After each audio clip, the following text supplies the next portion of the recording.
Notification लागू कर देगा, जारी कर देगा, तो क्या वो वक्फ की प्रॉपर्टी हो जाएगी? पूरा भारत ले लो। विष्णु जी, आपने टिप्पणी सुनी होगी, मुझे यकीन है इस बात पर। पूरा भारत ले लो, वो कह रहे हैं। वो कह रहे हैं कहीं भी नोटिफिकेशन लगा देते हो, ताजमहल भी ले लो।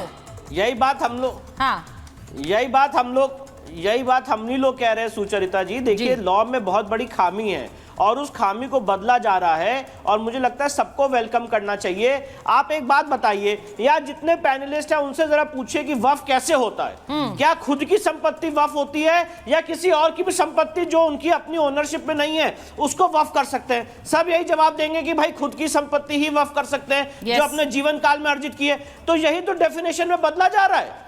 वक्फ बाय यूजर कि आपके पास कोई प्रूफ ही नहीं है कि कब से यहां पे आप विराजमान हैं, कोई कागज नहीं है। वक्फ बाय यूजर का कंसेप्ट लिया है, जो ड्रैकोनियन कंसेप्ट है उसको हटाया जा रहा है सुचरिता जी। अब आपने ये कह दिया सेक्शन 6 में कि अगर आप समय सीमा के अंदर नहीं है वक्फ ट्राइब्यूनल तो उनका डिसीजन फाइनल। तो उस जो ड्रैकोनियन बात है उसको डिलीट किया जा रहा है। आप उसके बाद आ जाइए सेक्शन 40 में, जो सबसे ज्यादा ड्रैकोनियन बात है। सेक्शन 40 में लिखा हुआ है कि कोई भी संपत्ति को वक्फ संपत्ति घोषित कर सकते हैं, जो अभी यहाँ पे माननीय न्यायालय कह रहा था।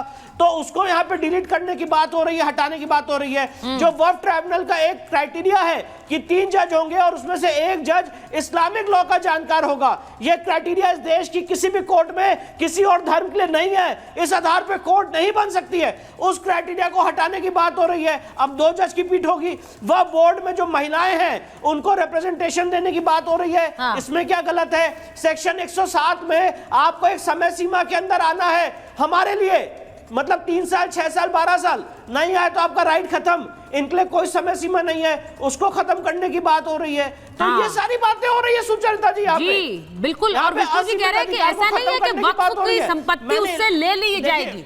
ये भी बड़ी बात है। उन्होंने कहा कि अमेंडमेंट्स हैं और वो अमेंडमेंट्स इसलिए जरूरी है कि कई असीमित शक्तियां दी गई हैं भाई, उनमें उससे असमानता भी है। उस असमानता को भी एड्रेस करने की कोशिश है। मैं एक बार जरा फिर से सुनवाना चाह रही हूँ। एक बार फिर से जज साहब का वो बयान सुनवाइए, जरा फिर से सुनवा दीजिए क्या कहा।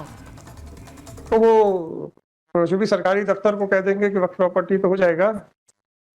मेरा सीधा सा क्वेश्चन है, blunt, notification is issued under this. अरे भाई साहब, आप तो ताजमहल भी ले लो यार, लाल किला भी ले लो, कौन मना कर रहा है? वो मैं या प्यार से क्वेश्चन समझ में नहीं आते आप लोगों को? सिर्फ ऑनरेबल कोर्ट, किसी के अरे ऑनरेबल कोर्ट का छोड़ो, किसी की भी प्रॉपर्टी को आप वक्फ प्रॉपर्टी डिक्लेयर कर सकते हो। टेल मी, सेक्शन 5 में नोटिफिकेशन होगा, फलाना होगा, पूरे भारत का वक्फ प्रॉपर्टी डिक्लेयर कर दो, देन क्या नोटिफिकेशन का वैलिड हो जाएगा?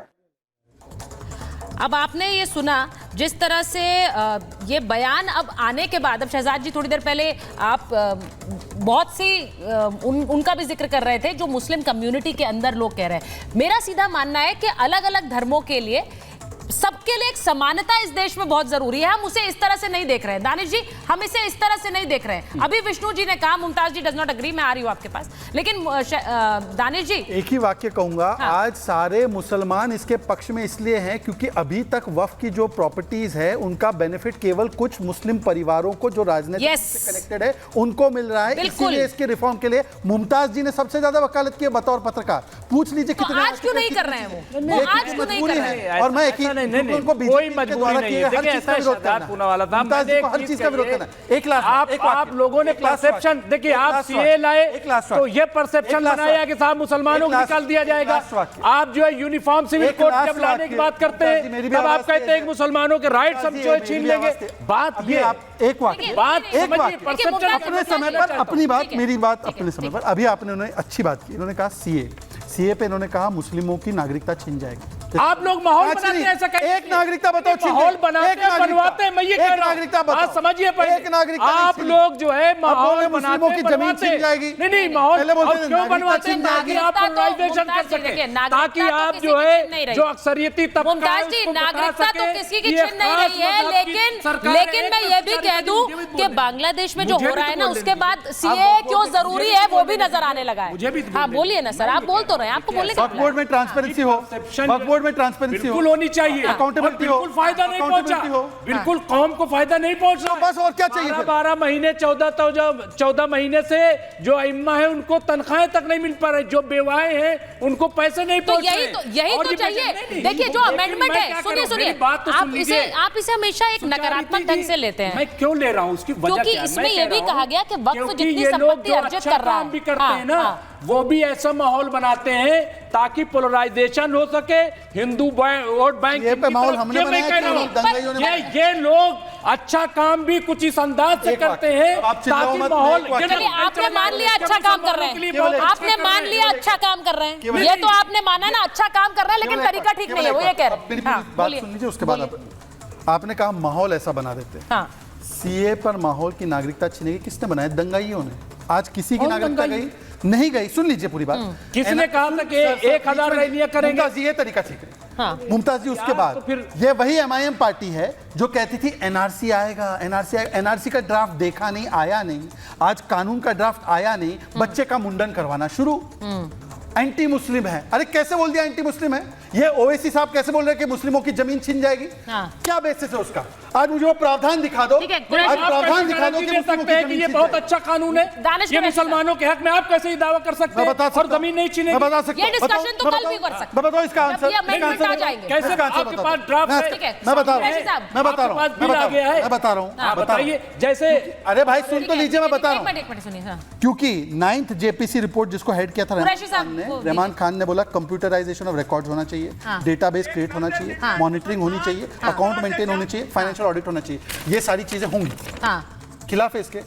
नहीं। और ये पारदर्शिता बढ़ाने वाली चीज और है। सुनिए, ये पारदर्शिता तो एक बार दानिश कुरैशी जो साहब, दानिश सेंट्रल कुरैशी काउंसिल है उसने तो रजिस्ट्रेशन का काम शुरू किया था। पूरा वाला इसका कोई इलाज नहीं है। क्या? और आप अपने पेट में मरोड़ रखिए। हम अपनी बात कौम और मिल्लत के साथ, वतन के बाद साथ हम कौम अपनी मिल्लत बात ने एक रखते सीट रहेंगे, दी आपको। कहते रहेंगे। कौम आपको जो मिल्लत करना है ने करिए, एक सीट, कोई one, बात नहीं only है। one। आपको इतनी सारी फिक्र Only है। in हैदराबाद। सुनिए, अरे मैं मुद्दे बताता कौम हूं, मिल्लत जिन आपको मुद्दों पे हैदराबाद तक सीमित रखी कई है। बार मिल्लत और कौम पूछ चुकी मोदी साहब से। आप मोदी साहब कौम में जवाब परिवार नहीं देते है, इसका। मिल्लत तो नहीं है आप। बेसिस ऑफ वर्शिप एक्ट पे स्टैंड क्लियर कर दीजिए। आप कह लीजिए कि कानून खत्म हो गया है तो नहीं जवाब देंगे उसका, पार्लियामेंट में इसका जवाब नहीं देंगे। दानिश जी, और इसके बाद एजुकेशन दानिश जी, ये फिर मिस इन्फॉर्मेशन है, ये फिर मिस इन्फॉर्मेशन है। मैंने शो के शुरुआत में भी कहा कि कानून अबॉलिश नहीं, कानून में अमेंडमेंट किया जा रहा है। अभी यहाँ पैनल पे भी शहजाद जी ने भी बताया, विष्णु जी ने भी बताया। विष्णु जी ने आपको क्लियरली बताया कि अमेंडमेंट्स क्या हैं जो इस कानून में है। आपकी सरकार की पॉलिसी खुल गई और तो आगे कैसे बता दिया जो amendments क्या है? बैसाखी में इनके बनी पास आ सरकार गया है। amendments। सर, आप ये सर, बताइए। लोकसभा के मशवरा दिया गया। सांसदों को इनसे कॉपी मशवरा भेजी गई है। दिया गया। मुमताज कॉपी दी जी, गई है। मुमताज जी, कैसे? लोकसभा के बता रहा हूं। सांसदों को कॉपी भेजी गई है, आपको नहीं पता है ना? तो वो जानकारी भी मैं दे रही हूँ आपको कि कैसे पता है। हाँ। मैं बता रहा हूँ। हाँ। 2023 में 7 कंसल्टेशन इंक्लूडिंग पब्लिक कंसल्टेशन हुई। वक्फ बोर्ड के सीईओ, स्टेट वक्फ बोर्ड के साथ कंसल्टेशन हुई। क्यों नहीं गए आप लोग? क्यों नहीं गए आप लोग अपने सुझाव देने? और नरेंद्र मोदी सरकार ने एक कमेटी गठित की थी ये देखने के लिए कि कौन कौन सी ऐसी प्रॉपर्टीज हैं जो सरकारी हैं। विष्णु जी, जो सरकारी प्रॉपर्टीज जहां पर सरकारी दफ्तर चल रहे हैं और देश में आजादी के बाद से कई तो ऐसी इमारतें हैं जहां चल रहे हैं, लेकिन उन पर वक्फ का दावा है। अब बहुत से मुमताज जी का कहना है कि ये शायद कोशिश अच्छी है, पहल अच्छी होगी, लेकिन जो तरीका है पेश करने का वो हमेशा ऐसा हो जाता है कि ये मुसलमानों के खिलाफ। नहीं, उसकी वजह ये है। हाँ, एक बार विष्णु जी से पूछा। नहीं, देखिए इसमें ऐसा कुछ भी नहीं है। हाँ। यहाँ पे हमारे सामने एग्जाम्पल्स हैं सुचरिता जी।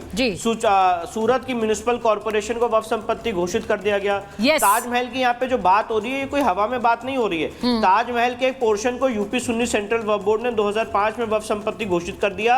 आर्कियोलॉजिकल सर्वे ऑफ इंडिया सब में अपील फाइल की हुई है सुप्रीम कोर्ट में। 2018 में पूछा गया था, बताइए शाहजहां ने कब इसको वक्फ डीड किया, वो वक्फ डीड दिखाइए। आज तक नहीं दिखा पाए।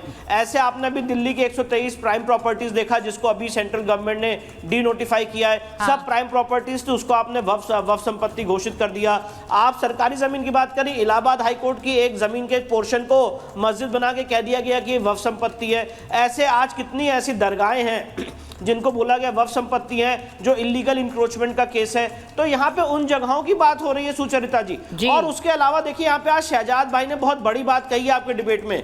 इन्होंने प्लेसेस ऑफ वर्शिप एक्ट को वक्फ एक्ट से कंपेयर किया है। ये इस सारी बात का बहुत अच्छा जवाब है, क्योंकि प्लेसेस ऑफ वर्शिप एक्ट में यहाँ पे जितने बाकी 3 पैनलिस्ट बैठे हैं उनका क्या तर्क है कि आप कोर्ट नहीं जा सकते कृष्ण जन्मभूमि के लिए, ज्ञान व्यापी के लिए या बाकी और साइट्स को रिक्लेम करने के लिए। तो आपने एक समाज को रोक दिया कोर्ट जाने से, और दूसरी तरफ आपको उसी सरकार ने 4 साल में पावर दे दी कि किसी भी संपत्ति को वक्फ संपत्ति घोषित करे और उसके बाद आदमी वक्फ ट्राइब्यूनल, हाई कोर्ट और सुप्रीम कोर्ट लड़ता रहे। तो ये जो मतलब इम्बैलेंस क्रिएट किया है कानून ने, आज उस कानून के इम्बैलेंस को ठीक करने की यहाँ पे बात हो रही है। यहाँ पे वक्फ एक्ट को रिपील करने की बात हो ही नहीं रही है।